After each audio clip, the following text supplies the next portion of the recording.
construction. You know, he got a hard job. I don't know how long you've been saved, but you're still under repair. Some folk give you the impression that they just dropped out of heaven. Some folk are so heavenly conscious they're no earthly good. What does that mean? That means that you don't talk the Bible all the time.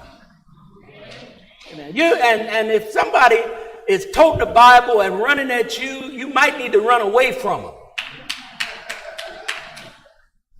Let me remind you that when Jesus met people, Jesus met them where they were to elevate them to where they needed to be.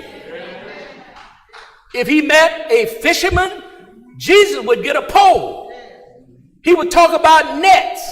He would talk about fish.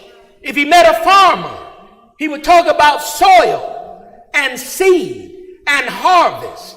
Jesus met people where they were.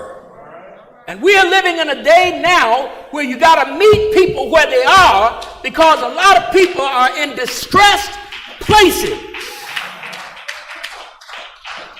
Now, when you meet people in those places, don't let them drag you down to their level, because